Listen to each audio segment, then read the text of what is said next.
Joining us on Cowboy State Daily is Governor Gordon's chief energy advisor, Randall Luthi, former House Speaker back in the early 2000s, I think 2003, 2004, if I'm not mistaken. You're right, pretty Randall? close, 2005 and 6. And Randall today is going to talk about this land purchase that the state, 1 million acres of land around the UP, mostly in Carbon County, isn't it, Randall? Mostly Sweetwater. Or Sweetwater, okay. And the minerals, 4 million acres of minerals. Correct. Under. Randall, when you were House Speaker, you used to tell us about bills, the devil is in the details. And that's exactly this type of situation. Absolutely, and maybe just a little bit of background. I think for your viewers, this is somewhat of a quick deal, but it's also kind of one of those things you want to strike while the iron is hot and the opportunity is available. We know that Oxy wants to shed some debt. That's just something they have to do after the purchase.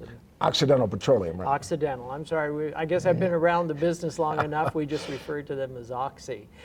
But Occidental Petroleum, spent a lot of money to pick up all of Anadarko assets. And we saw immediately they sold off some of the international assets, the Mozambique assets. And they said right away, well, we think we want to concentrate, our main forces in possibly Powder River, possibly other areas. So we thought that this asset might become available. And the governor, was also interested in pursuing this. And I have to say, it's such early stages, because here's what we're dealing with. We know it's a large chunk of land. And as you mentioned, there's about 1 million surface acres and about 4 million mineral acres. And it stretches from into Colorado across that UP belt or I-80 belt all the way into Utah. So just very interesting. Randall, one of the biggest criticisms I've heard is that the first time the public heard about this was Monday, February 17th, at about 1:30 in the afternoon when there was a news conference. And Governor Gordon did campaign on transparency. That's one of his top issues, and yet this has been going on maybe a year? No, not nearly a year. Okay. No, it would be just a few months at best. And again, those early conversations where, someone like, two teenagers at the prom is there interest? Do I approach this? Is there any interest at all from either party? And certainly Occidental is looking at it, strictly from a private business point of view. And they weren't ready to, put forward what they thought, the value, the asking price. All that has yet to be determined.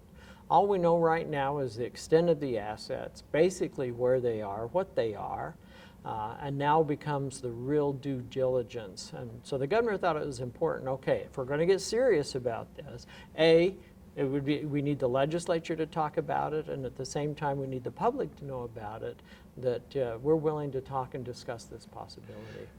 Two bills, House Bill 249 and Senate File 138, they were mirror bills, but I think they've changed House Bill 249 a little bit because some of the money was going to come out of the state's big rainy day fund, the Legislative Stabilization Reserve account, and people were really, that was hard to swallow for a lot of people. I think that's out right now in the House bill. I don't know about the Senate. I got to look. Well, it's, again, very interesting. You're absolutely right.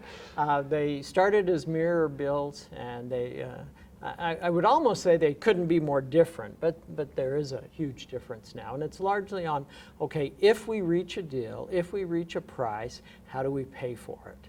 The Senate started with that most of the money would come out of the Legislative Stabilization Reserve account, or what we often refer to as LSRA.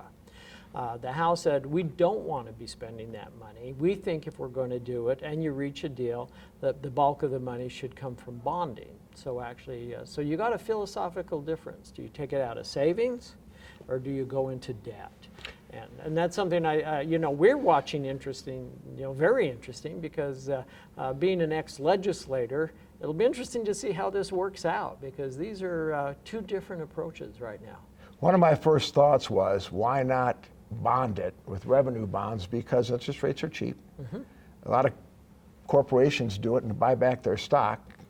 So why not bond it? It would make sense, wouldn't it? If you can service the debt, if you can pay the interest to your bondholders. Well, and you know, rightfully so. I'm not going to step into that, which one we're going to jump on. We want the legislature to work its will. But that's what I think the House leadership wanted to ask that question. And I think that's exactly why they changed the language in their bill to you know, provide for that, some type of bonding. But again, it comes back to, you don't go into debt, you spend savings, you keep your savings, you go into debt. It's a great debate, just a great debate for public policy. Another criticism I've heard about the bills is that the state, its public lands about 47, 48%. Do we want to take, and they're not big, some of the criticism of they're not managed that well. And are we going to take on even more? And then we have to, what's that going to cost to manage this extra land in addition to all the other lands we have to manage? Is that a valid argument? Absolutely. Okay. These are all questions we need to answer and figure out before any of this, you know, is a done deal. You know, state lands now, if my memory is correct, already manages about 1 million surface acres. So it would be doubling the surface, but it would certainly be adding a lot more to the mineral side as well. Also, state lands, what we call the State Land and Investment Board and the Board of Land Commissioners are the same people, different title, but the current statutes also have them manage those lands in a certain way. And it may, if you treat this potential purpose as a truly investment property, you know, a way to make a lot of money back for the state of Wyoming, that isn't how most of the lands are set up to be managed currently. So all that becomes part of that discussion. How are we going to treat them should this ever happen? Randall, the bill's going through just authorizes the State Lands and Investment Board to start due diligence and to look into the process. Is that all they really do? That is all they really do. And you know, we love the term due diligence, but you know, that's really a complicated term. And here's what you have to do. We've got to get a better idea how Occidental thinks they're worth. And you can bet what they think they're worth, and we'll go get some, you know, advisors that are, you know, well known in the investment community, the mineral community, public lands community, and I'll promise you those two values are likely to be a ways apart. Are other companies, I understand other companies are interested too. I haven't seen anybody bid yet, but so we're not alone? Well, probably not. You wouldn't think so.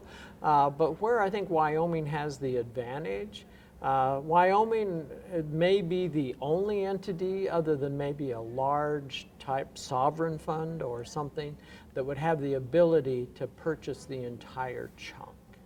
And that's where I think Oxy is also looking at, you know, are we doing better by just being able to sell the entire asset, or do we piecemeal it out? You know, and I think those are all things that Oxy has to decide and what the state has to decide. But the governor is very clear that, you know, once we get to that point of where it looks like we have a deal, legislature's got to be, you know, give their blessing to it, and certainly we need as much public transparency as we can get. That would be a special session coming down maybe in May or June, Randall? Pardon me, I didn't mean to interrupt. No. Unknown yet, but you know, if you think that's the time frame we think that would be a possibility.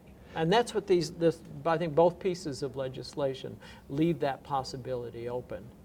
There's a lot of apprehension even among legislators. They're using former Fed Chairman Alan Greenspan's a term, phraseology from 1996, irrational exuberance, because there's a lot of hype about this. And I know that Governor Gordon, if it doesn't make sense, if it doesn't make good investment sense, then what do you do? Yeah, we don't do it. I think it's as simple as that, and that's what we need to determine. Does it make good investment sense? I mean, when you look at the potential possibilities, one would be, you know, we see coal, you know, its price and its market share continues to decrease. Coal has paid for K through 12 education paid for mine, and if you grew up in Wyoming, it may have even paid for yours. And build all these new schools. And build all the new schools. what are we going to replace that with? You know, if, and again, just if, a lot of these lands become common school lands, can that be another source of income for schools? So that's one way to look at it. You know, oil and gas right now, oil in particular, is the one bringing money in right now, and there are some oil lands there. There's some gas lands, there's some coal, but the other one you really want to pay attention to are the trona assets. I heard about that in 2014. Wyoming coal production, I think it was at its highest only 6 years ago. Look what's happened. Could that happen to trona? Could technology make that a little obsolete? You know, who knows in today's world? You know, a lot of competition comes from synthetic trona. Right. But we have, of course, we understand that Wyoming trona is the best, and even synthetically it can't come close.